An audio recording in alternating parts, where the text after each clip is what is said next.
안녕하세요. 방문각 감정평가사 민법 강사 설신재입니다.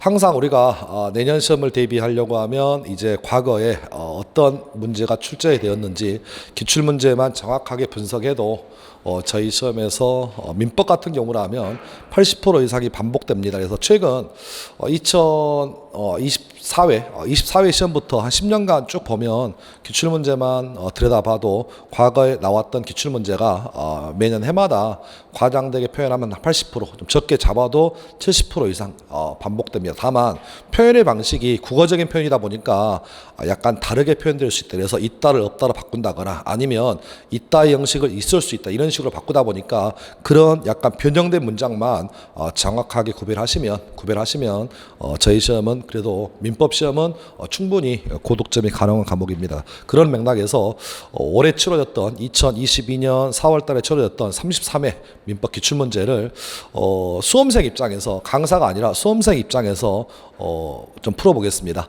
그래서 저희 감정평가사 1차 과목의 1교시가 민법이잖아요. 그래서 1과목이 민법이다 보니까 민법을 좀 수월하게 풀면 좀 시간을 좀 세이브 할 수 있다면 이 과목 학계론에 영향을 줄 수 있다. 그래서 민법에서 약간 어렵다라고 문제를 풀면 이 과목 3과목 또 2교시의 과목에 영향이 있다 보니까 개인적으로 민법은 40문항을 개인적인 생각입니다. 30분 정도 시간을 투자하면 될 것 같아요. 그래서 40문항을 40분 다 풀면 다른 과목에 영향을 미치기 때문에 30분 내에 푸는 연습을 한번 해볼게요. 그래서 자 바로 문제를 풀어볼게요. 일단 문제를 풀기 전에 33회 민법은 부동산의 우리 민법에 관련된 민사특별법, 명의신탁 부분이나 가등기 담보에 관한 법률 내지는 집합건물의 소유 및 관리에 관한 법률. 그래서 우리가 해마다 39번, 40번에 나왔던 명의신탁 내지는 가등기 담보법이 출제가 되지 않아가지고 생각보다 수월했습니다. 물론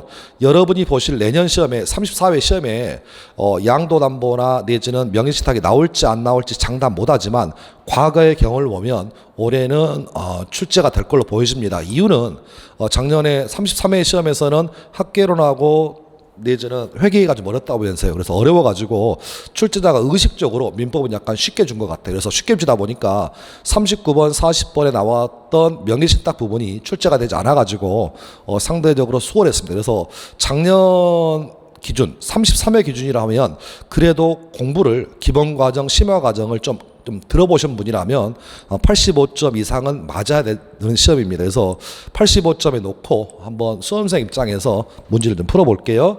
자, 1번입니다. 법원에 관련 설명 중으로 옳은 건데 1번 헌법에 의해서 체결 공포된 조약은 민법 법원 될 수 있죠? 틀렸고 관습법이 되기 위해서는 법적 확신이 필요합니다. 옳은 지문이고 관습법도 법칙의 효력이 있는 거죠. 그렇게 보시면 1번 문제는 서비스급으로 나왔던 기출문제에서 1번의 답은 4번 이렇게 해결하시면 될 것 같고 자 2번 신의칙을 물어봅니다. 신의칙을 얘기할 때 물론 여러 가지 판례가 나올 수 있지만 항상 기본적으로 수업 시간에 강조했던 세 가지 신의성실의 원칙의 위반 여부는 당사자가 주장 입증하지 않더라도 법원이 직권으로 판단할 수 있고 신의성실의 원칙은 보충적 원칙이다 보니까 강행규정을 스스로 위반한 자가 자신의 행위가 강행규정 위반되었음을 이유로 무효라고 주장하는 것은 신의성실의 원칙에 반하지 않아요. 또 세 번째는 신의성실의 원칙은 모든 법에 적용되는 기본 원칙이다. 이 세 가지만 잡고 가시면 어렵지 않게 풀 것 같다. 그래서 1번 법원은 당사 주장이 없더라도 직권으로 신의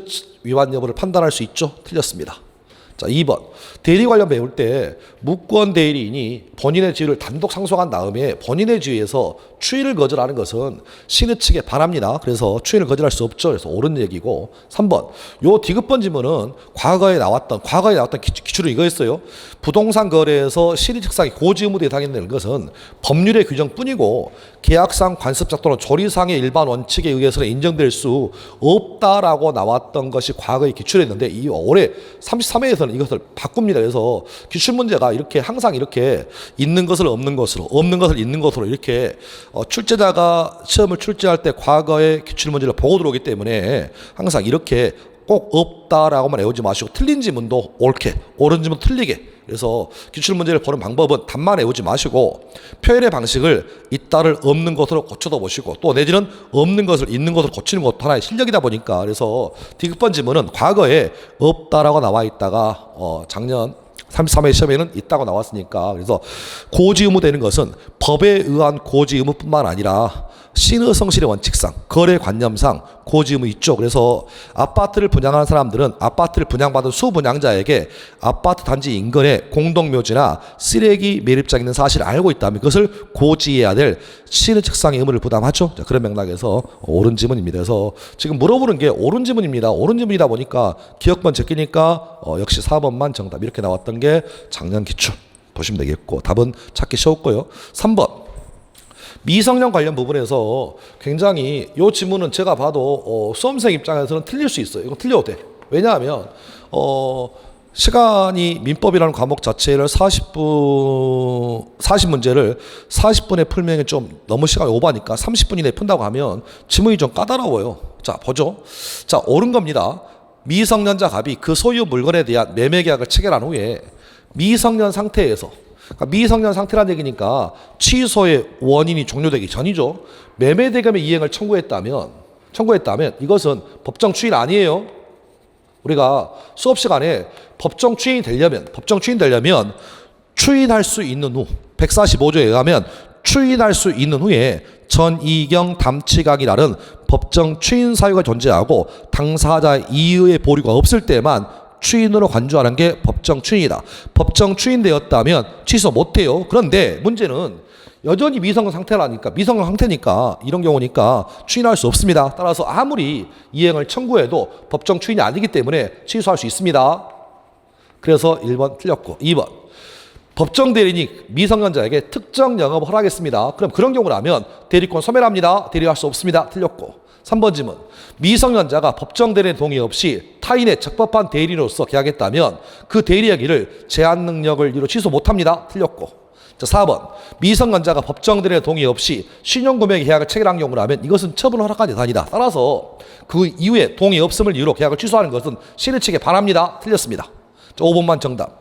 법정 대리인이 재산의 범위를 정하여 미성년자에게 처분을 허락한 경우라면 갑이 그 범위를 행하기 전이라면 법정 대리인은 그 허락을 취소할 수 있다라고 우리 민법 7조에 나와 있나요? 그래서 그런 맥락에서 법조항을 물어봤던 법조항이 5번이 답입니다. 그래서 다만 끝에 5번이다 보니까 중간에 헷갈릴 수 있다. 그래서 3번 질문은 개인적으로 작년에 시험 봤던 우리 기존에 응시생이라면 틀릴 수 있다 해서 3번은 틀린 것으로 가겠습니다. 제 식대로 표현하면 물론 맞춰야 좋겠습니다만은 지문이 약간 깁니다. 틀렸습니다. 5번이 답이고. 자, 4번 부재자 관련 실종 선고 물어봅니다. 옳은 걸 물어보는데 이렇게 옳은 걸 물어보면 확신을 가지면 이게 다 읽어볼 필요가 없습니다. 자, 1번 봅니다. 부재자 재산 관리인의 권한 초과행위. 권한 초과행위니까 처분행위죠. 권한 초과의 처분행위에 대하여 법원의 허가는 과거의 처분행위를 추인하는 방법을 할 수 있다 없다? 있죠. 틀렸습니다. 2번 법원은 선임한 재산관리인에 대하여 부재자의 재산으로 상당한 보수를 지급할 수 있죠. 그래서 2번이 정답. 자, 3번 후순위 상속인 2순위 상속인은 실종선고 청구할 수 없습니다. 틀렸고, 동일인에 대해서 2차례 실종선고가 내려져 있는 경우 뒤에 내리던 두 번째 실종선고는 무효입니다. 무효의 실종선고를 기초로 해서 상속관계를 판단할 수는 없습니다. 틀렸고.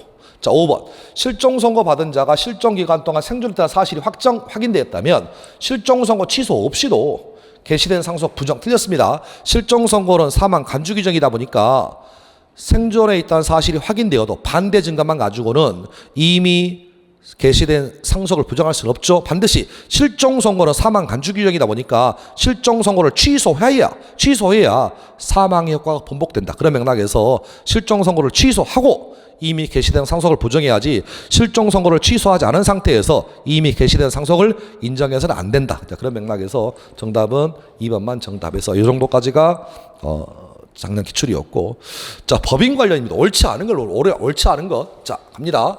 재단법인의 정관의 변경은 정관에서 정한 방법에 따른 경우에도 주무관청이 허가를 얻어야 합니다. 그래서 정관 변경은 허가를 얻어야 효력이 있습니다. 옳은 얘기고, 사단법인과 어느 사원 간의 관계사항을 의결하는 경우라면 원칙적으로 사원은 결의권이 없습니다. 법조항 그대로 옳은 얘기고, 사단법인의 사원 자격의 득실에 관한 규정은 정관의 필요적 맞죠? 옳은 얘기고. 자, 그 다음 4번 민법상 법인의 청산 절차에 관한 청산에 관련된 규정은 일종의 강행 규정입니다. 강행 규정이니까 강행 규정에 반하는 합의는 당연히 무효입니다. 이런 얘기고 5번 틀렸네요.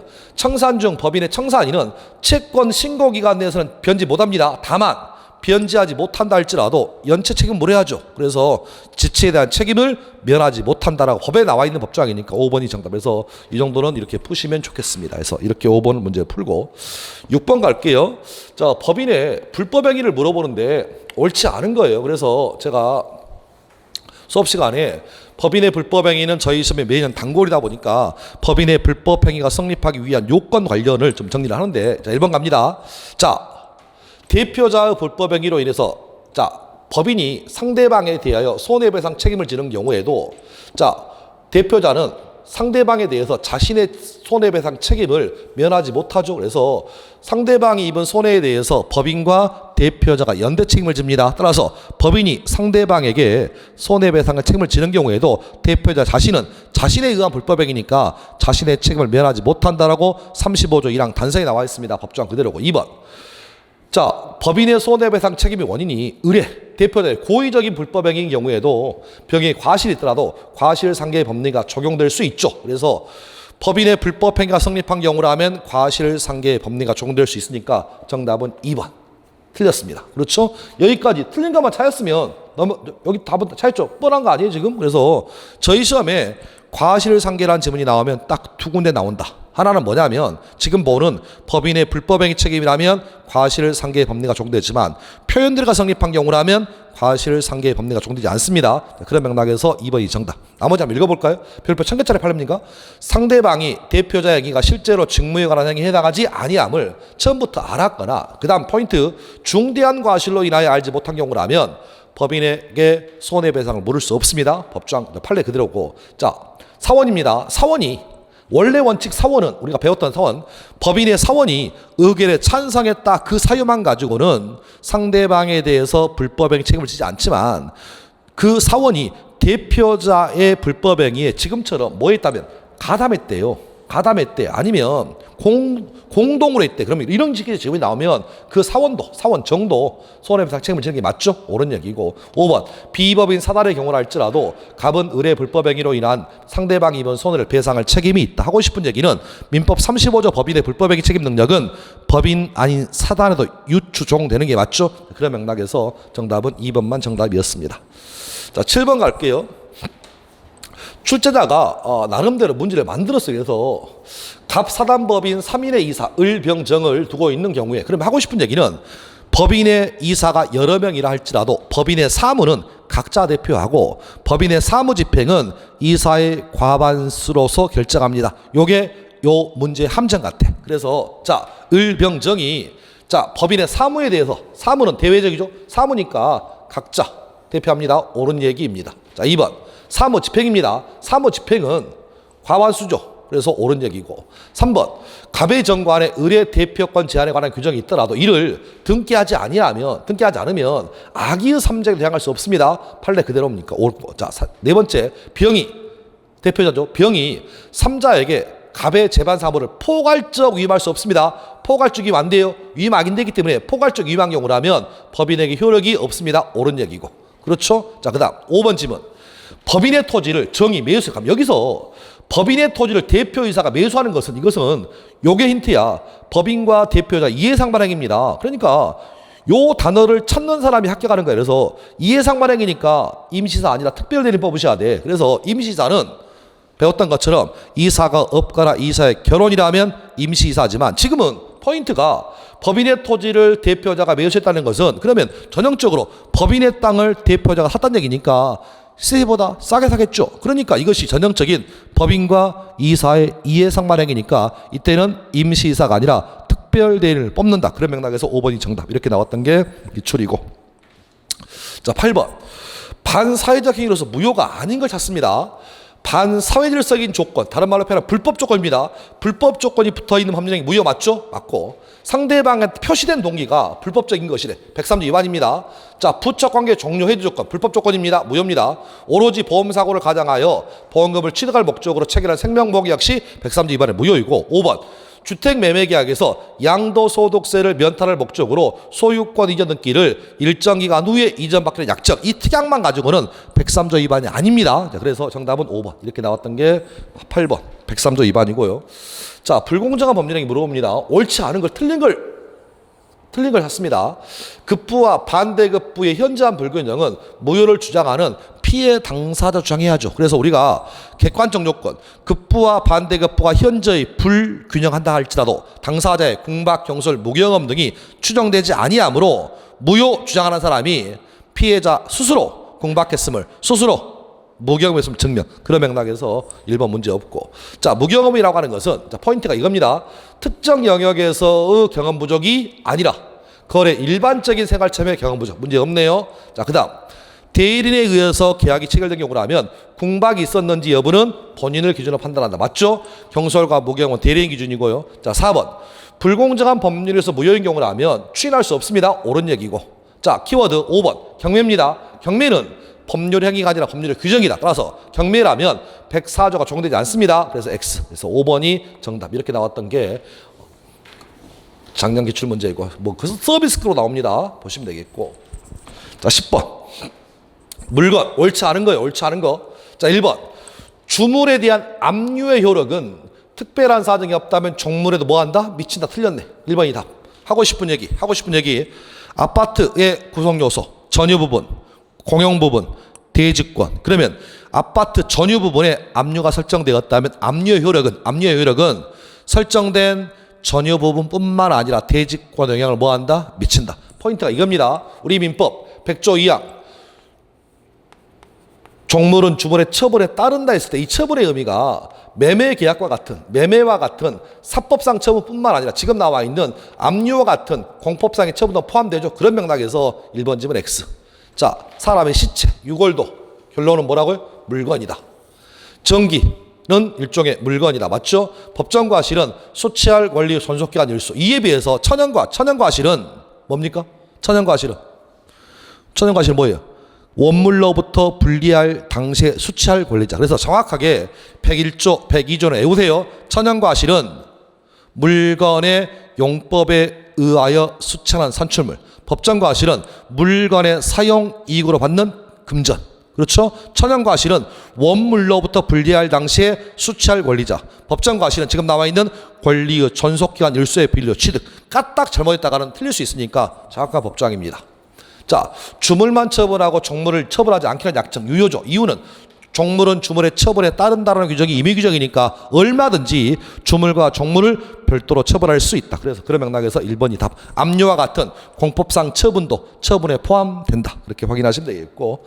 자, 11번 착오 물어봅니다. 착오 틀린 거예요. 자, 그래서 딱 보니까 대리인의 의사표시를 한 경우에 착오의 유무는 항상 의사표시 하자 유무는 본인 아니라 대리인 기준이죠. 그래서 1번이 답이야 그냥. 그렇죠? 결론만 정리하면 착오를 물어보지만 저 지문은 대리행위를 물어보는 겁니다. 그래서 대리행위 하자는 대리인을 기준으로 판단해야지 본인을 기준으로 판단할 수 없다. 1번 틀렸습니다. 자, 2번 중대한 과실로 인한 경우라면 취소 못하죠. 옳은 얘기고. 자, 세 번째 경제적 불이익이 없대요.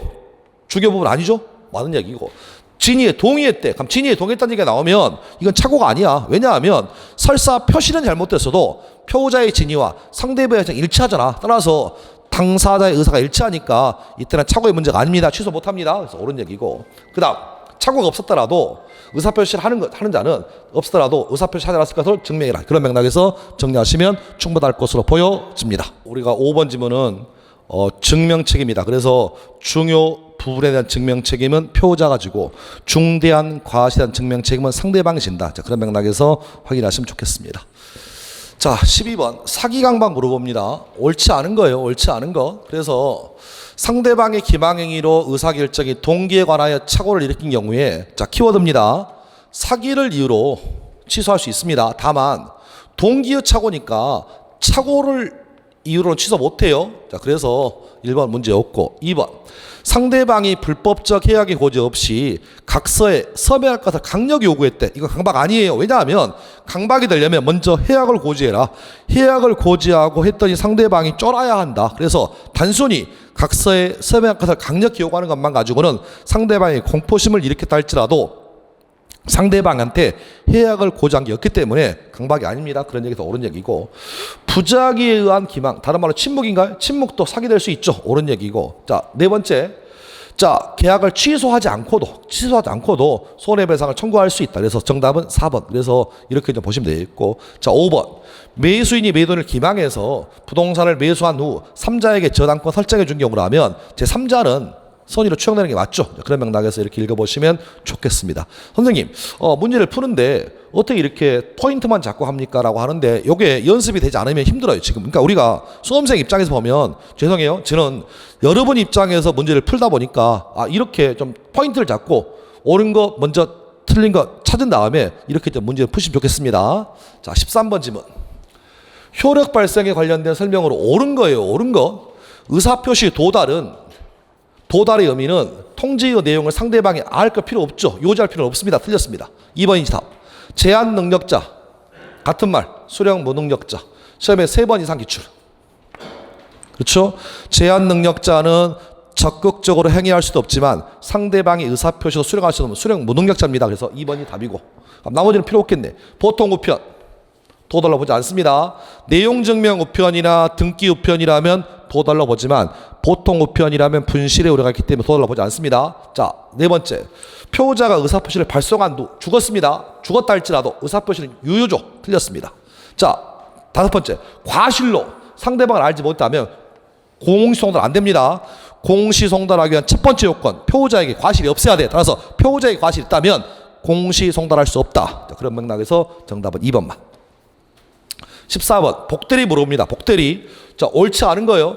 원대리권 소멸하면 복대리권 소멸합니다. 옳은 얘기. 복대리의 대리권은 대리인의 대리권보다 넓을 수 없죠. 옳은 얘기. 복대리 행위에 대해서도 표현들과 성립할 수 있다. 틀렸네. 번화만 틀렸네. 자, 수업 시간에 복대리인 나오면 무조건 표현들과 성립해. 예외 없음. 그래서 복대리인에 의해서도 표현들과 성립합니다. 그래서 틀렸고 3번이 답이고. 자, 법정대리인은 자기 부가실 책임하에서 복대리를 선임할 수 있습니다. 자, 다섯 번째, 임의대리인은 원칙적으로 삶의 저하가 있기 때문에 복대리를 선임할 수 없지만 본인의 승낙이 있거나 부득이한 사유가 있다면 복대리를 선임할 수 있죠. 121조 법정, 120조 법정 그대로니까. 그래서 정답은 3번만 해서 다시 한번 강조. 복대리인 행위에 대해서도 이유 불문합니다. 그냥 끝만 보셔. 복대리인 나오면 표현들이 성립합니다. 여기 끝 됐습니다. 이렇게 정답하시면 3번이 답. 자, 15번. 또 질문이 깁니다. 그래서 판례를 우리 출제자가 케이스화 만들었습니다. 그래서 갑으로부터 대리권을 수혜받지 않는 갑의 처을은 자신의 오빠 A가 병에게 부담하는 고가의 외제자동차, 그 삼각형 모양입니다. 고가의 외제자동차를 할부대금 채무에 대해서 남편의 대리라고 하면서 남편을 연대보증인으로 하는 계약을 상대방 자동차 회사 병과 체결합니다. 이에 관한 설명으로 옳은 거예요. 자, 본인이 대리인의 무권대리를 추인하기 위해서는 대리인의 동의 필요 없습니다.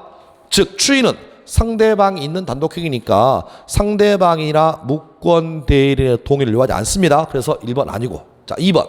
갑이 할부대금 보증 채무액 중 절반만 보증해야겠다. 그럼 이것이 추인은 추인인데요. 내용에 변경을 가했네. 변경을 가했다. 변경을 가한 추인은 상대방이 동의 없으면 원칙 무효죠. 그러니까 이게 정답이네. 2번이. 자, 3번 질문. 의뢰대리행위가 일상가사 대리권을 기본 대리권으로 하는 권한 넘는 표현들을 성립하지 않습니다. 이거 우리 판례는 이런 경우라면 상대방에게 정당한 이유가 인정되지 않기 때문에 권한 넘는 표현들과 성립하지 않습니다. 다만 주의하셔야 돼. 자, 이런 식의 질문이 아니라 시험에 이렇게 나옵니다. 부부지간에 발생할 수 있는 일상가사 대리권을 기본 대리권으로 하여 표현 대리가 성립한다가 아니라 할 수도 있다. 이렇게 나오면 요 지문은 옳은 지문이에요. 근데 지금은 여기서 성립한다. 단정해놨잖아. 그러니까 요 판례에 의하면 일상 가사 대리권 인정되지 않는다. 이유는 뭐냐면 상대방에게 정당한 이유가 인정되지 않아서 이 사건이라면 권한 넘는 표현들과 성립하지 않았습니다. 그래서 틀렸고. 자, 4번. 계약 당시 을이 무권이라는 사실을 알지 못했다. 선인가요? 선의의 상대방이 할부대금 보증계약을 뭐했다? 철회했다. 철회하면 무효확정이죠. 무효확정했으면 본인은 추인 안 돼. 이제 더 이상. 자, 5번. 계약 당시 을이 무권을 알았대. 악입니까? 악이어도 철회할 수 있잖아. 아니 악이어도 최고할 수 있죠. 틀렸습니다. 악이의 상대방은 철회할 수 없지만 악이의 상대방 최고할 수 있죠. 자, 그런 맥락에서 정답은 2번. 그래서 아까 3번 미성년자 관련 부분하고 무권들에서 요 15번 정도는 아마 좀 어렵지 않았을까 싶습니다. 틀려도 된다는 얘기예요. 자, 16번 무효에 관한 설명을 옳지 않은 거예요. 역시 일단 답부터 얘기하면 옳지 않은 거다 보니까 판례가 좀 어렵습니다. 매매계약이 약정된 매매대금의 과다로 인하여 불공정한 법률행위에 해당하는 경우라면 무효행위의 전환에 관한 민법 138 적용될 수 있죠. 옳은 얘기. 취소할 수 있는 법률행위를 취소한 다음에 무효행위에 추인할 수 있죠. 옳은 얘기. 일부 무효 임의규정입니다. 5번 무효인 가등기를 유효한 등기로 조정하기로 약정했다면 그 약정은 그때부터 유효하고 소급하지 않습니다. 옳은 얘기. 이렇게 보면 답이 4번이에요. 왜냐하면 4번은 저도 처음 보는 판례입니다. 창피한 얘기를 합니다만은 제가 모든 판례를 알 수는 없잖아요. 그래서 4번은 처음 본 판례인데 답을 찾는 것은 어렵진 않아요. 왜냐하면 1번, 2번, 3번, 5번이 확실히 맞아. 근데 그래서 4번이 답으로 해야 되는데 4번은 저도 처음 보는 판례라 예. 틀린 것으로 해도 될 것 같다. 그래서 4번 지문을 맞추기가 쉽지 않아요. 왜냐하면 우리가 보통은 수업 시간에 들어보지 못한 처음 본 판례는 아마 요 지문을 옳은 지문을 할 확률이 많아요, 지금. 그래서 한번 읽어볼게요. 집합채권의 양도가 양도금지 특약을 위반하여 무효인 경우에 채무자는 집합채권의 일부 개별 채권을 특정해서 추인할 수 있습니다. 하나하나씩 추인할 수 있어. 집합채권이다 보니까. 그래서 답은 4번이긴 한데 1번, 2번, 3번, 5번이 확실하다. 그래서 남는 게 4번밖에 없다. 이렇게 하면 답이 4번이긴 한데 이게 1번, 2번, 3번, 5번이 확실한지를 잘 몰라. 그리고 4번 판례는 처음 본 입장이라면 처음 보는 판례는 대부분 맞게 봅니다. 그래서 개인적으로 좀 어렵지 않았을까 싶어요, 실은. 그래서 이것도 제끼도록 합니다. 그래서 틀린 것으로 3개 지금 나갔습니다. 자, 17번. 옳지 않은 거예요. 거의 서비스급입니다. 친권자가 추인합니다. 친권 추인할 때는 취소의 원인이 소멸되기 전에도 할 수 있죠. 미성년자는 성년이 된 다음에 아니면 법정들의 동의를 받아서 추인할 수 있지만 144조에 의하면 추인은 취소의 원인이 소멸된 후에 하여야 효력이 있다라고 하고 있지만 144조 2항에 의하면 친권자나 후견인이 추인한 경우라면 적용하지 않기 때문에 친권자가 추인한 경우라면 취소의 원인이 소멸되기 전에도 추인할 수 있죠. 그래서 1번이 틀렸네요. 자, 2번. 제한 능력자가 제한 능력을 이유로 취소하게 되면 제한 능력자는 선악을 불문하고 현존익 반환이죠. 141조 단서. 법조항 그대로. 강박에 의하여 의사를 표시한 포괄 승계인, 다른 말로 승계인도 취소할 수 있죠. 취소권은 3년, 10년 맞나요? 그래서 추인할 수 있는 날부터 3년이고 법률행위가 있는 날부터 10년 맞죠? 취소는 취소 기간 내에 소를 제기하는 방법으로 행사해야 되는 거 아니죠. 그래서 취소권 행사 방법 재판상 재판에 그래서 소를 제기할 수도 있지만 소를 제기하지 않을 수도 있다. 그래서 그렇게 정리하시면 답은 1번이 정답이었습니다. 자, 18번 조건 물음 조건. 자, 1번 조건의 성취로 인하여 이익을 받을 당사자가 신의 성실에 반하여 조건을 성취시켰다면 상대방은 조건이 성취되지 아니하고 주장할 수 있죠. 그래서 150조 2항 얘기고요. 자, 2번 이미 성취된 거 기성인가요? 기성 조건에 해제 붙어 있으면 기해무로 와야죠. 기정유 기해무 불정무 불해유 따라서 기해무니까 2번이 답이래. 3번 정지 조건은 조건 성취 시부터 효력이 생긴다. 147조 1항이고 조건 있는 법률행위 당사자는 조건의 성부가 미정인 동안에 조건의 성취로 인하여 생길 상대방의 이익을 해야지 못한다라고 148조 법조항 그대로고요. 자, 5번은 조건의 성취가 미정인 권리도 일반 규정에서 담보할 수 있죠. 149조니까 그런 맥락에서 정리하시면 좋겠습니다. 끝. 그래서 정답은 2번. 자, 19번 기산점입니다. 자, 기산점. 근데 이건 나머지 1번, 2번, 3번, 5번은 아마 여러분도 수업 시간에 봤을 것 같아요. 다만 3번 판례는 저도 처음 봤습니다. 한번 읽어볼게요.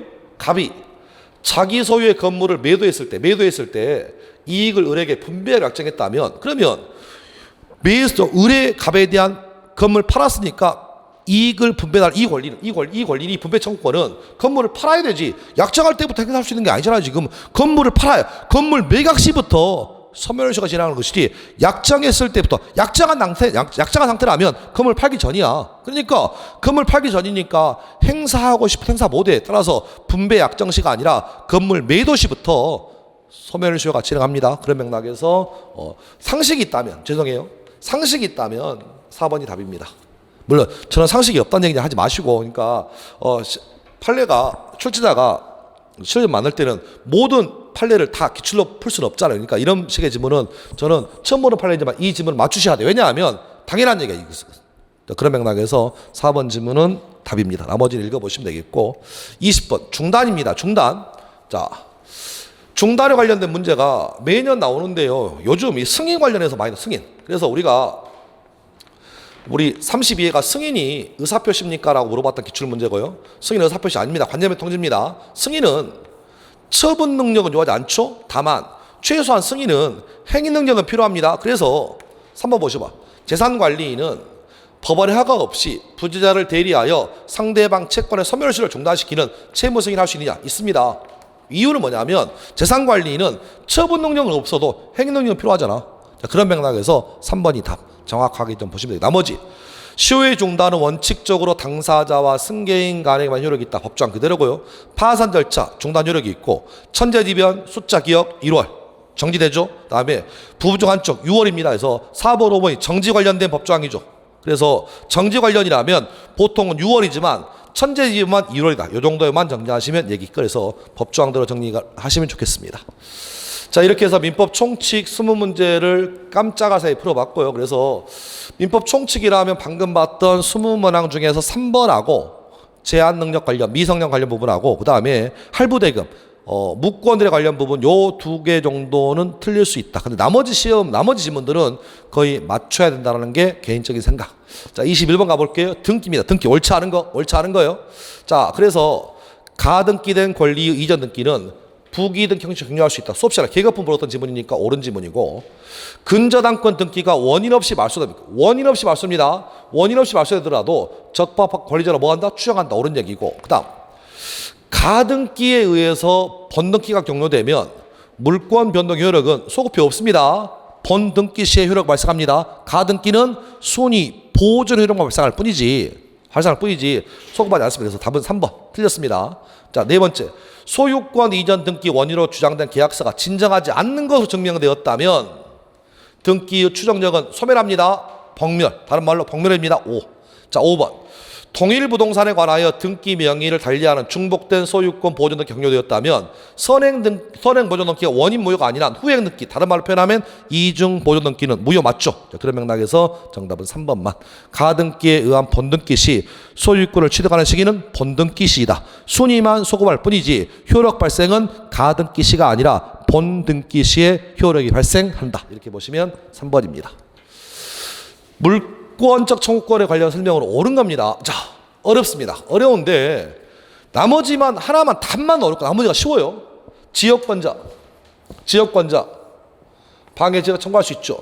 지역권자는 반환은 청구할 수 없다 할지라도 방해 제거는 돼요. 자, 두 번째 간접점이자 물권적 청구 행사할 수 있죠. 자, 세 번째 직접점이자가 임의로 점유를 타인에게 이전했다면 양도했다면 이건 침탈 아니에요. 이건 침탈 아닙니다. 침탈은 뺏어가야 돼. 따라서 침탈 아닙니다. 5번. 자, 점유물 발행 청구 행사 기간 1년. 1년은 제척 기간은 출소가 맞죠? 옳은 얘기. 자, 문제는 4번이 답인데 부동산 양도담보 잠깐. 양도담보는 일종의 담보물권이에요. 그럼 따라서 부동산이 양도되었다면 양도담보권자가 소유자가 아니야 지금. 그래서 양도담보의 피담보 채무가 전부 변제되었음을 이유로 양도담보 설정자 소유자 행사하는 소유권 이전 등기 청구권은 채권적이 아닙니다. 물권적입니다. 그래서 소유권에 기한 물권적 청구권이기 때문에 소멸시효에 걸리지 않습니다. 그래서 4번 질문이 양도담보의 의미를 몰랐으면 쉽지는 않다. 그래서 항상 양도담보가 설정되어 있다면 양도담보권자는 담보권자이지 등기를 마쳤다 할지라도 소유자가 아닙니다. 그럼 누가 소유자냐? 부동산 양도담보 설정자가 소유자야. 따라서 양도담보 설정자는 다른 말로 소유자입니다. 소유자 행사는 소유권 이전 등기 청구권은 채권적 청구권이 아니라 소유권에 대한 물권적 청구권이기 때문에 소멸시효에 걸리지 않습니다. 자, 그렇게 정리하시면 땡큐. 그래서 답은 4번이었던 기출. 자, 23번 취득시효입니다. 갑이 20년간 소유 의사로 평언공연하게 을 소유의 X토지를 점유한 경우에 관한 설명으로 옳은 것을 모두 고릅니다. 자, 1번 X토지가 미등기를 합니다. 등기 없이 헛소리. 무조건 취득시효는 등기하셔야 돼. 1번 X. 2번 자, 소유자가 갑에 대하여 점유로 인한 부당이득 반환 청구를 행사할 수 없죠. 왜? 완성했어. 따라서 점유자의 점유는 적법입니다. 적법이다 보니까 부당이득 반환 청구할 수 틀렸습니다. 자, 세 번째 의리 즉 소유자가 병에게 X토지를 유효하게 뭐했어? 명의신탁했대. 그러면 수탁자는 점유자에 대하여 소유자로서의 권리를 행사하는 경우 특별한 사정이 없다면 자, 점유자는 점유 취득시 완성을 이유로 그 병의 권리 행사를 저지할 수 있죠. 그래서 수업 시간에 항상 비교해라. 시효가 완성된 다음에 명의신탁이 해지가 되었다면 그 명의신탁자에게는 시효 완성을 주장할 수 없지만 지금처럼 시효가 완성된 다음에 명의신탁을 했다면 명의수탁자는 새로운 3자가 아니니까 수탁자의 권리 행사를 점유자는 권리 행사를 저지할 수 있습니다. 그래서 그렇게 보면 보면 옳은 것은 2번만 옳습니다. 다만 개인적으로 봤을 때 답을 찾는 것은 쉬워요. 왜냐하면 1번, 2번만 확실하면 3번을 몰라도 돼. 그래서 박스 문제가 오히려 어찌 보면 더 쉬워요. 보기가 뻔해. 지금 그래서 기억과 니은이 확실히 틀렸기 때문에 디귿번이 뭔 말인지 몰라도 고를 수 있는 답이 없잖아. 지금 옳은 걸 찾는데 그럼 기억은 뭐 틀렸죠? 기억하면 틀렸어. 그럼 답은 2번 아니면 4번인데 50% 확률인데 그렇죠? 그래서 정답은 2번만. 첨부입니다. 옳지 않은 거예요. 첨부. 자, 주종을 구별할 수 있다면 주종 구별합니다. 주종 구별되면 무조건 주된 동산 소유자. 2번 타인의 권한에 의하여 부동산에 부속시킨 동산이 부동산과 분리되면 경제적 가치가 없대. 그럼 무조건 부동 소유자 규정합니다. 옳은 얘기. 그다음 4번 질문. 타인의 동산에 강한 경우에 가공으로 인하여 가계 지각이 원재료의 현재의 다액이라면 가공자 소유입니다. 원칙은 가공은 원재료의 소유에 속하지만 가공으로 인하여 원재료의 현재의 다액 금액이 떼었다면 가공자의 소유로 한다. 법조항 그대로고. 자, 건물의 증축 부분이 기존 건물의 키워드 부합되어서 건물과 분리해서는 별개의 독립물로서 효용을 갖지 못하는 경우라면 기존 건물에 대한 경매 절차에서 경매 목적물로 평가하지 않았다 할지라도 부합된 부분 소유권 취득합니다. 그래서 문제가 없는데 자, 3번이 좀 어려워요. 양도담보권의 목적인 주된 동산에 갑 소유의 동산이 부합되어서 갑이 소유권을 상실했다면 특별한 사정했다면 갑은 양도담보권자 그렇군요. 항상 양도담보권자는 담보권자의 소유자가 아니야. 그럼 따라서 그 물건의 소유자에게 보상을 청구해야지. 그래서 양도담보 설정자에게 행사합니다. 그래서 3번이 답. 다만 양도담보의 의미가 생각보다 어려워요. 그러니까 양도담보는 물권이에요. 다만 담보 물권입니다. 따라서 양도담보권자는 소유자가 아니에요. 이 관점만 정리하시면 오늘 아까 소멸시효 관련 부분하고 지금 첨부에 관련 두 문제 맞췄네 지금. 그러니까 그런 맥락에서 정답은 3번. 그래서 이 정도는 맞춰야 될 걸로 보여집니다. 3번이 답입니다. 선의취득입니다. 옳지 않은 거 1번 틀렸네요. 경매도 거래입니다. 거래니까 선의취득할 수 있다. 다만 상속은 거래가 아니기 때문에 선의취득할 수 없습니다. 그래서 정답은 1번. 점유계정 선의취득 안 되죠. 동산질권 선의취득할 수 있고 선의취득자 효과를 거부하고 반환받아갈 걸 요구할 수 없죠. 옳은 얘기고 횡령은 침탈 아닙니다. 그렇죠? 이렇게 키워드 잡으시면 될 것 같아서 답은 1번만 정답. 하고 싶은 얘기 선의취득이 되기 위해서는 양도인과 양수인 사이에 유효한 거래 행위가 있을 때만 선의취득할 수 있다. 따라서 상속은 거래가 아니므로 상속에 의해서는 선의취득할 수 없다 할지라도 경매는 돈 주고 사는 거예요. 돈 주고 하나 사다 보니까 경매는 거래 행위니까 경매에 의해서도 선의취득할 수 있다. 그렇게 보시면 1번이 답입니다. 자, 26번 주의토지 통행권입니다. 잘 나오지 않다가 작년에 처음 나와서 개인적으로는 내년 안 나옵니다. 여러분이 보실 34회 시험 지문에 주의토지 통행권 안 나옵니다. 다만 기출문제입니다 보니까 키워드 분할. 오케이. 분할로 인하여 통로가 없다면 그때는 보상의 의무 없습니다. 그래서 219조에 의하면 주위 토지 통행권이 인정되면 보상의 의무가 있지만 220조에 의하면 분할로 인하여 아니면 토지 일부 양도로 인하여 주위 토지 통행권 인정되는 거라면 보상의 의무가 없습니다. 그래서 정답은 1번만. 자, 2번. 통행지 소유자는 통행지를 배타적으로 점유하고 있는 주위 토지 통행권자에게 통행지 인도를 청구할 수 있습니다. 자, 주위 토지 통행권은 법정 요건을 충족하면 당연히 성립하고 요건 없으면 소멸합니다. 옳은 얘기고.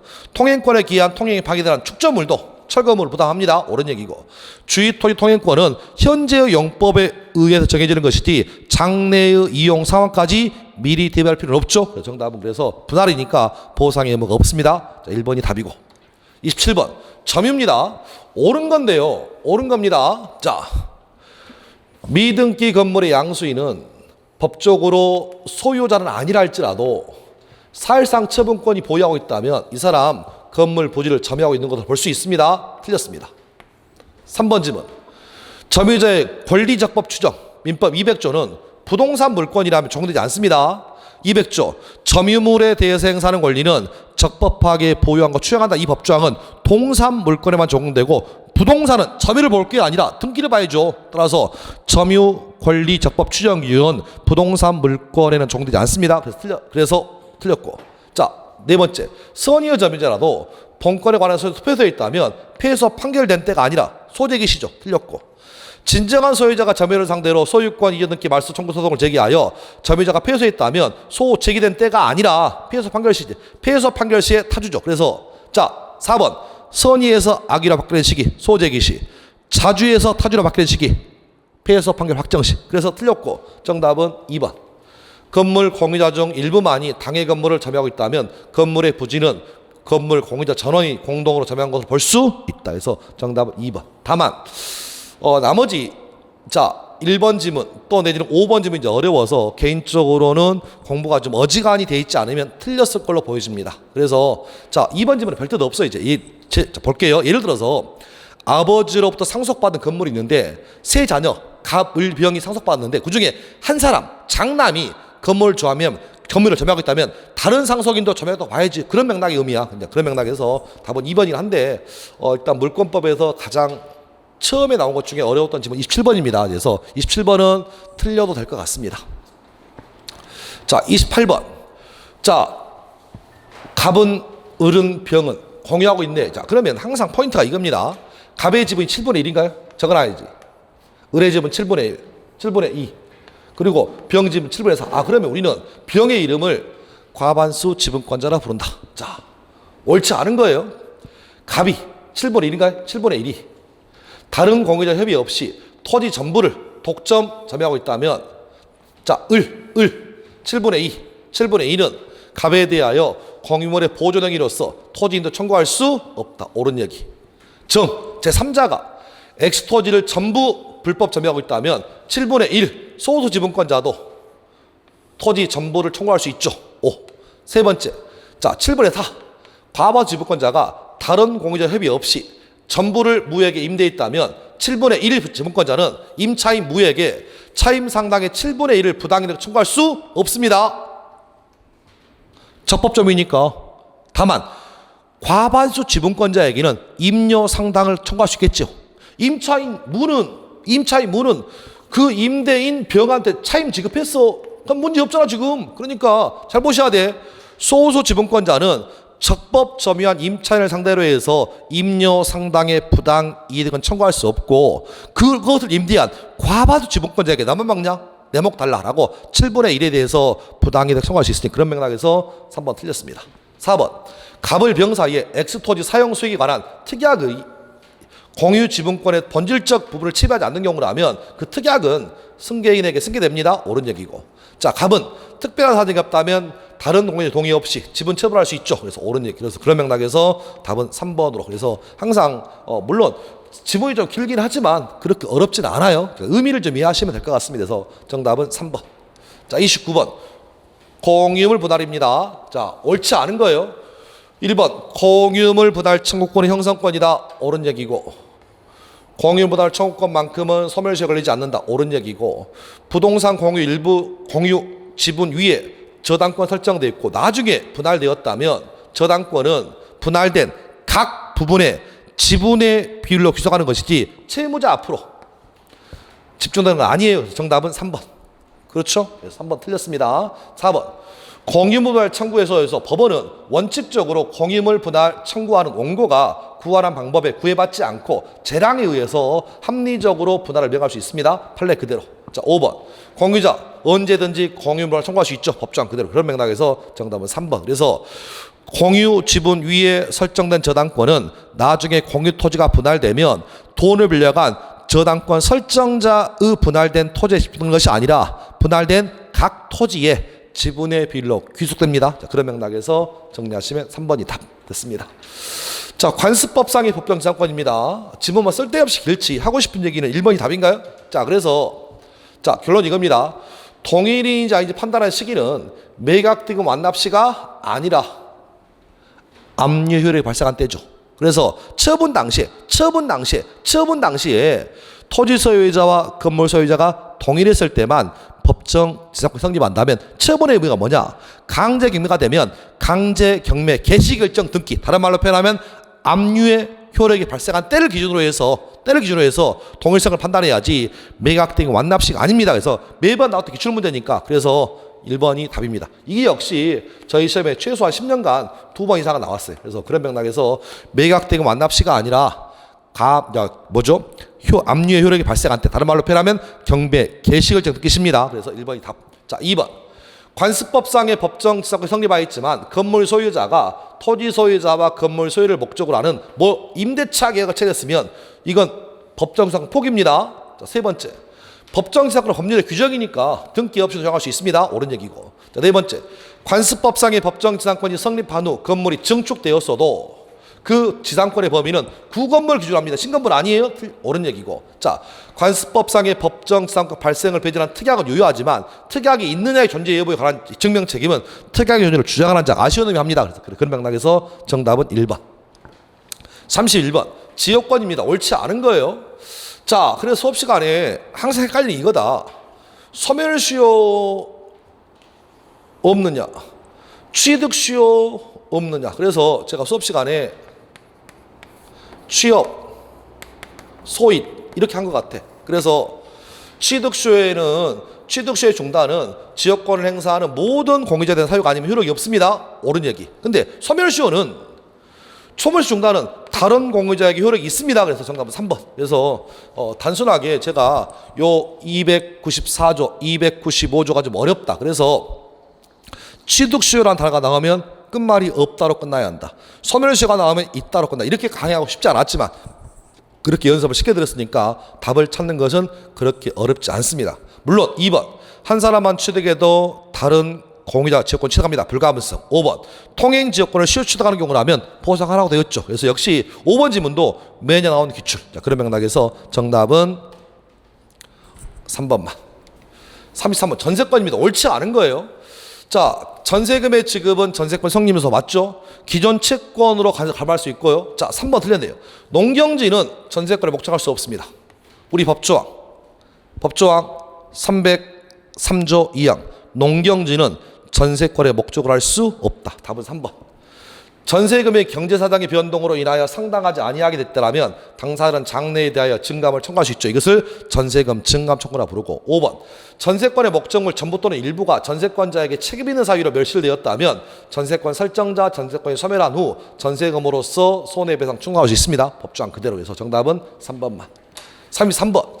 자, 전세권에서 물권에서 가장 까다로운 지문이 나왔습니다. 근데 또 이런 얘기 하는 게 좀 죄송스럽긴 합니다만은 수업 시간에 요 3번 지문이 좀 어렵긴 하지만 좀 기억을 해야 한다. 자, 칠판 보세요. 이런 얘기야. 이런 얘기입니다. 자, 보세요. 갑이란 사람의 소유의 토지에 대해서 을이란 사람이 지상권 설정 또 내지는 지금 보시는 것처럼 전세권 설정했다. 됐나요? 자, 보세요. 갑의 토지를 을이 빌려쓰기로 지상권 설정했습니다. 그리고 현재 을은 토지의 지상권자입니다. 그러면서 갑의 토지에 건물을 지었습니다. 건물을 지어서 병이란 사람에게 전세권 설정했습니다. 그래서 정리, 을은 토지의 지상권자이면서 을은 건물의 소유자입니다. 그리고 그 건물에 전세권 설정했어. 됐나요? 그런데 을이라는 지상권자가 지로를 연체합니다. 지로를 2년 연체하게 되면 지상권 설정자는 지상권자에게 지로 연체가 되면 지상권 소멸 청구할 수 있죠. 지상권 소멸 청구합니다. 지상권을 소멸 청구하게 되면 지상권 소멸하잖아요. 그럼 여기서 문제입니다. 지상권 소멸해버리면 이 전세권이 어떻게 되냐고. 이랬을 때 이 전세권이 동의가 받을 필요 있느냐? 동의 받을 필요 없습니다. 동의 없이도 소멸 청구할 수 있다 해서 요 얘기를 그동안 시험에 안 나오다 보니까 다른 시험에는 자주 나오는 판례였는데 저희 시험은 나온 적이 없어서 좀 생각보다 어렵긴 하지만 기억해야 하는데 그게 나옵니다. 지금 보세요. 지상권을 가지는 건물 소유자가 건물의 전세권 설정해 있지만 그가 2년 이상의 지를 지급하지 아니했음을 이유로 지상권 설정자가 지상권 소멸을 청구한 경우라면 전세권자의 동의가 없더라도 지상권 소멸됩니다. 무조건. 즉 304조 2항이 아니라는 거야. 그래서 3번이 답. 그래서 어찌됐든 간에 틀린 걸로 가겠습니다. 어렵습니다. 판례가 좀 어려워요. 그래서 출제자가 물권법에서 가장 어려운 판례가 3번인 것 같아요. 옳지 않은 거. 왜냐하면 2번도 어렵고 2번도 어려워. 건물 전세권 설정자가 건물의 존립을 위한 토지 사용권을 가지지 못한 권한이 없는 경우라면 토지 소유자의 건물 철거 청구 등 청구에 대항할 수 없는 경우라면 전세권자는 토지 소유에 관련해서 대항할 수 없습니다. 옳은 얘기 나머지를 읽어보시면 돼요. 그래서 요건 패스해도 돼요. 그러니까 이게 물권법에서 통상적으로 시험을 줄 때 민법 총칙에서 한 2개 그리고 물권법에서 한 3개 정도 좀 어렵게 줍니다. 다만 수험생 입장이라면 수업 시간에 제가 강조했다 할지라도 요 판례는 좀 생각나지 않았을 것 같아요. 다만 1번 법조항 그대로 304조 법조항 그대로죠. 타인의 토지에 있는 건물의 전세권 설정했다면 그 전세권의 효력은 지상권의 임차권에 미치는 게 맞죠. 자 4번 305조인가요? 건물 전세권 법전세권 대지와 건물이 동일인 소유자에게 속한 경우에 건물의 전세권 설정했다면 대지 소유권의 특별 승계인은 전세권 설정자 건물주에게 지상권 설정을 보는 게 맞죠. 305조. 건물에 대한 전세권의 소속기간 1년 미만으로 정했으면 이거 1년이죠. 토지라면 없습니다. 자, 그런 맥락에서 답은 3번. 그래서 좀 틀릴만 합니다. 그래서 일단은 지금까지 4개 됐습니다. 4개 틀려도 될 것 같고. 자, 민법상 민사유치권입니다. 옳지 않은 겁니다. 갑이 수취한 유치물의 과실을 먼저 원본 총당 틀렸습니다. 과실을 먹을 수 있지만 이제 총당합니다. 이제 총당 남는 게 있어 원본이야. 그래서 1번 틀렸습니다. 자, 유치권자는 피담보 채권을 변제받기 위해서 경매할 수 있고요. 유치권 행사에 하더라도 소멸시효를 진행합니다. 옳고. 유치권자는 채무자의 승낙이 없더라도 보존에 필요한 사용을 할 수 있죠. 324조 2항. 자, 5번째. 유치권자는 피담보 채권 전부를 변제받을 때까지 유치물 전부 불가분성인가요? 법조항 그대로 해서 1번. 유치권자도 과실을 취할 수 있지만 과실은 먼저 이자 충당 나머지 원본 충당해서 1번이 답. 35번. 역시 유치권입니다. 옳은 겁니다. 유치권 배제 특약이 있으면 유치권 성립하지 않습니다. 유치권 행사하지 않기로 약정하면 유치권 행사 안 돼요. 틀렸습니다. 2번. 채무자 상당한 담보를 제공하고 유치권 소멸 청구할 수 있죠. 327조인가요? 요게 답. 유치권자 자기 소유 물건 유치권 안 돼요. 탐물권입니다. 4번째. 채무자를 직접 전변하는 경우라면 유치권 성립 안 됩니다. 불법 행위의 경우라면 유치권 성립하지 않습니다. 그렇게 정리하면 답은 2번.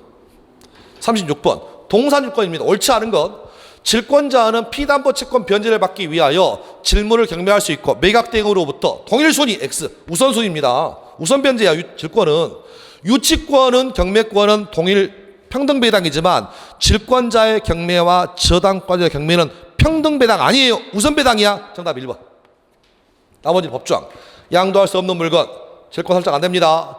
질권은 다른 약정이 없다면 이자, 원본 이자 위약금, 질권 시한의 비용, 질물 보존 비용, 채무 분리행 또는 질물의 하자 담보합니다. 질권자 변제받을 때까지 질물을 유치할 수 있지만 자기보다 우선권이 있는 채권자 대항 못합니다. 법조항 그대로고.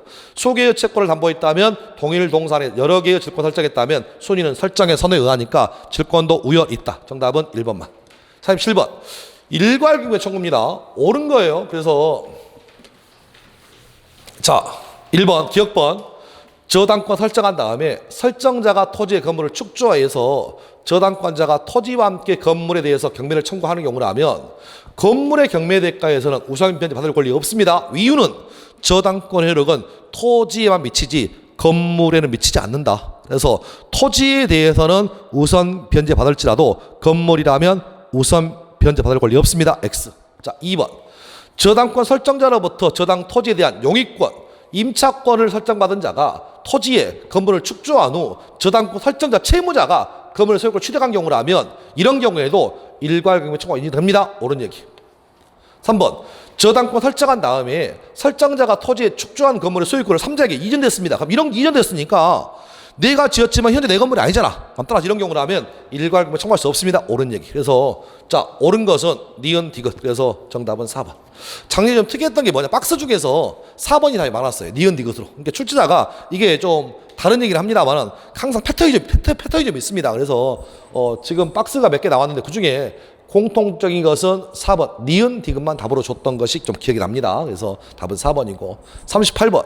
자, 법정지상권입니다. 자, 작년에 좀 특이했던 게 이겁니다. 보통은 법정지상권에 관련된 문제가 한 문제 나오면 많이 나왔어요. 근데 작년에 명의신탁 관련된 민사특별법이 안 나오다 보니까 작년 34에 지상권을 2개 줍니다. 지금. 그래서 우리 시험에 나오는 법정지상권이 3개잖아요. 하나는 관습법상의 법정지상권, 두 번째는 건물전세권의 법정지상권, 그리고 세 번째가 지금 나와 있는 366조 저당권 실행의 법정지상권인데 작년에는 관습법상의 법정지상권, 그리고 건물전세권의 법정지상권, 그리고 이번 시간에 보는 저당권 실행의 법정지상권 3개가 다 나옵니다. 지금. 그래서 옳은 겁니다. 미등기 건물 성립한다. 맞죠? 협의한 사실이나 법원에 의해서 지료가 결정 사실이 없다면 법정지상권자가 지료를 지급하지 않더라도 지체한 것을 볼 수 없다. 옳은 얘기. 건물 소유를 위한 법정지상권을 취득한 사람으로부터 경매를 통해서 건물의 소유권을 이전받은 매수인은 특별한 사정이 없다면 건물 매수와 함께 당연히 등기 없이도 취득한다. 그래서 기억, 니은, 디귿. 그래서 정답은 5번. 이렇게 배웠던 게, 나왔던 게 작년 기출입니다. 자, 그 다음 근저당이 나오는데요. 옳지 않은 겁니다. 결산기를 정했다면 결산기가 도래하면 피담보 채무 확정. 자, 정하지 않았다면 언제든지 해지 의사표시하면 확정. 피담보 채무를 이유로 경매를 신청했다면 경매 신청 시에 확정. 후손이 근저당권 경매를 신청했다면 선손이는 매각된 완납 시 확정. 그래서 1번, 2번, 3번, 4번이 쉬워. 그래서 정답은 5번입니다. 자, 읽어볼게요. 공동 근저당권자가 저당 목적 부동산 중 일부 부동산에 대하여 3자가 신청한 경매 절차에서 키워드 소옥주로 참가해서 우선 배당을 받은 경우 다른 특별한 사정이 없다면 나머지 저당 목적물의 부동산에 대해서는 피담보 채무 확정되지 않습니다. 그래서 답은 5번이긴 한데 1번, 2번, 3번, 4번이 다 옳기 때문에 5번이라고 찍었으면 다행인데 생각보다 판례가 어려워서 이것도 역시 틀린 것으로 합니다. 그래서 5번 질문 이겁니다. 자, 갑이라는 채권자가 채무자 소유, 을소의 부동산에 A 부동산과 B 부동산에 대해서 이렇게 공동 저당권을 설정했답니다. 근데 A 부동산에 대해서 B라는 채권자가 경매를 신청하니까 공동 저당권자가 경매에 참가할 때 이것만 가지고 다른 B 부동산에 대한 피담보 채무 확정되느냐? 그거 확정되는 것은 아니다. 그런 맥락에서 5번 보시면 되겠습니다. 그래서 이것도 틀린 것으로 합니다. 5개 틀려도 되나요 지금? 자, 그 다음 저당권에 관련된 설명으로 옳지 않은 거예요. 옳지 않은 거 틀린 겁니다. 자, 그래서 1번 저당권으로 담보한 채권 피담보 채권은 타인에게 양도하거나 다른 채권 목적을 하지 못하죠. 법조항 그대로. 옳은 얘기. 삼취득자 경매인 될 수 있죠. 옳은 얘기. 특별한 사정이 없다면 저당권의 효력은 지상권에 뭐한다? 미치는 거고, 저당권 설정된 후에 전세권이 존속기간 만료 소멸 저당권자는 전세금 반환 채권에 대해서 물상도 행사할 수 있죠. 옳은 얘기. 자, 그 다음 저당 목적물의 변형물의 물건에 대하여 이미 3자가 압류했다면 저당권자가 스스로 압류하지 않아도 행사할 수 있죠. 답은 5번. 이렇게 보시면 됐습니다. 그래서 여기까지가 저당권. 그래서 저희 시험은 80점 내지는 아무리 적게 잡아도 70점 맞을 것 같다. 이렇게 해서 올해 치러진 2022년 4월달에 치러진 기출문제를 해설했습니다. 자, 여러분 수고하셨습니다. 감사합니다.